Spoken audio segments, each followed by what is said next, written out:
Saudações, hoje é a madrugada de 13 de setembro de 2022 e eu gostaria de dizer que o nosso sistema democrático possui a peculiaridade de fazer com que um governante possa ser eleito mesmo que ele seja reprovado pela maioria da população. Ou seja, o seu índice de rejeição pode ser superior a 50% e ainda assim ele ser eleito para o cargo administrativo, executivo, inclusive máximo do país. Isso ocorre porque frequentemente, quando se chega nas eleições, especialmente no segundo turno, o que ocorre não é exatamente a escolha do que a população acha melhor, mas o que ela acha menos pior em relação a qualquer outro. Ou seja, não estamos elegendo o governante de nossa preferência, mas minimizando o estrago, tentando eleger o governante que a maioria da população considera não tão ruim.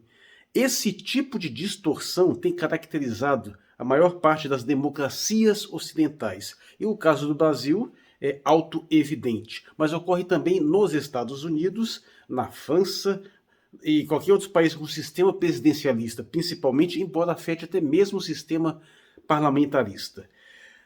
Esse problema poderia ser tranquilamente resolvido pela adoção do conceito de voto negativo. Isso é, você de uma certa forma incorporar os índices de rejeição dentro do sistema eleitoral de uma forma direta. Ou seja, você expressa não apenas aquele governante que você preferia ver ser eleito, mas você também tem a opção de colocar um governante que você não quer seja eleito de forma nenhuma.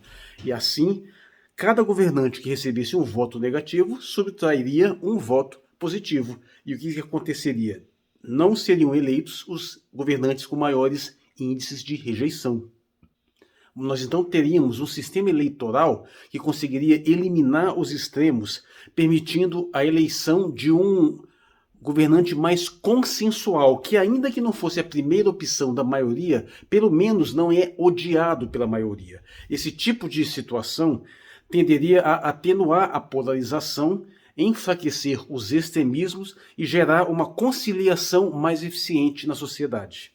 Bem, nesse exato momento existem algumas pequenas campanhas discretas em favor do voto negativo. Curiosamente, a mais expressiva está ocorrendo em Taiwan, baseado não só nas experiências de algumas províncias chinesas, mas também de algumas experiências locais na própria ilha de Taiwan. E um fato bastante interessante que ele levanta que nenhuma tida como democracia do mundo possui um sistema de voto negativo. Ou seja, nossos sistemas que nós consideramos como democráticos do ponto de vista ocidental, absolutamente nenhum possui esse sistema de voto negativo. Esse sistema ocorre, porém, na Coreia do Norte, em algumas províncias chinesas, em algumas províncias russas, ocorria na União Soviética. Aparentemente, isso ocorre em regimes que o nosso Ocidente tende a rejeitar como se fossem efetivas democracias. Só que tem um detalhe muito curioso.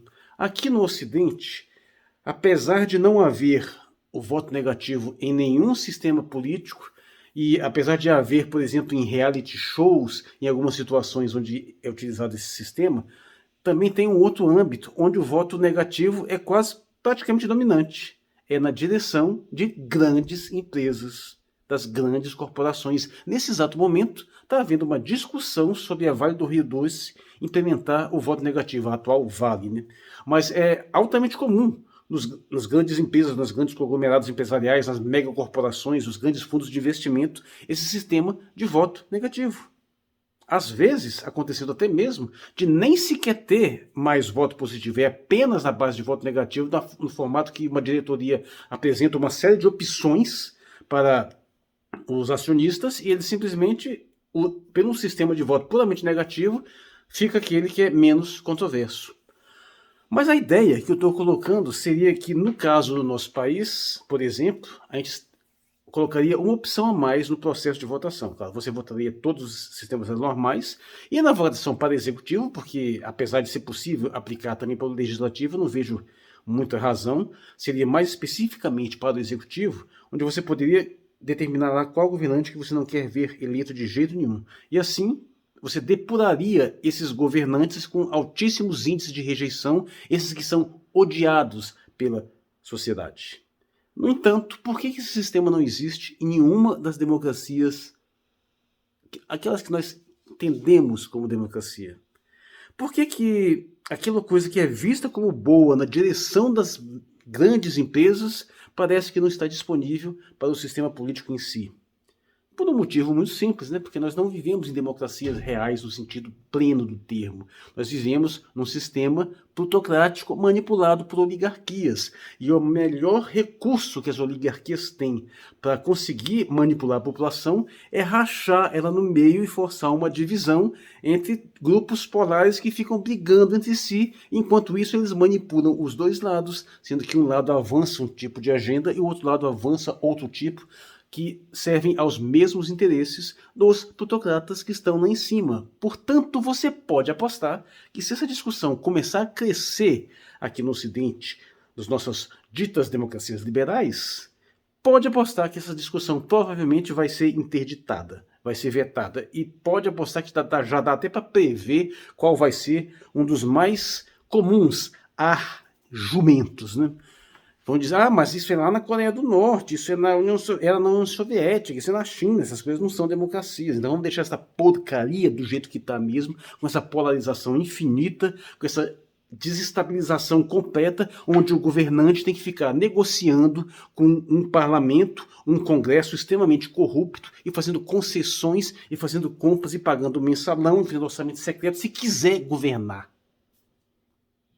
É esse sistema que nós temos, que nós chamamos de democracia. Ao passo que as democracias populares, aquelas que funcionam de forma orgânica, de baixo para cima, aquela na qual o sujeito, para ser o primeiro-ministro, o líder máximo do país, ele tem que passar por toda uma trajetória política, começando a se eleger lá de baixo, essas evidentemente possuem esse sistema de voto negativo que claramente permite um controle popular muito melhor na seleção dos seus líderes.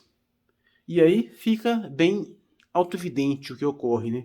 Nós não temos um voto negativo nas nossas democracias ocidentais, porque esse sistema quebraria o principal instrumento de manipulação da plutocracia. E aquilo que eles consideram bom para eles mesmos utilizarem nas direções das suas grandes empresas, eles não acham bom de ser utilizado para a sociedade em geral. Bem, haveria também uma outra vantagem desse voto negativo, que ele permitiria também um controle democrático sobre determinadas instâncias que hoje não estão abertas. Por exemplo, eu não acho que seja uma boa ideia a gente instituir, por exemplo, votação para ministros do STF. É muito complicado você selecionar vários desses candidatos, essas opções, e realmente vai faltar na população um conhecimento melhor de questões mais específicas, de questões mais técnicas para essa seleção. No entanto, eu acho que seria muito interessante se em cada eleição você tivesse a opção de remover um desses ministros, ou dois talvez, desses ministros do STF, fornecendo um controle democrático. Então, apesar de eles continuarem sendo nomeados pelo sistema normal, a população teria a capacidade de removê-los de tempos em tempos, o que é muito interessante considerando que eles são vitalícios, ou seja, eles já pensariam um pouquinho antes de ficar tomando medidas absolutamente impopulares. Mas, como eu coloquei antes, eu acho muito pouco provável que essa discussão avance no Brasil. Existem propostas muito tímidas aqui e ali. Agora, seria um sistema que, uma vez adotado, teria um impacto excelente e com certeza aperfeiçoaria nossa democracia. Eu sou Marcos Valério XR, na madrugada de 13 de setembro de 2022. Obrigado por sua atenção.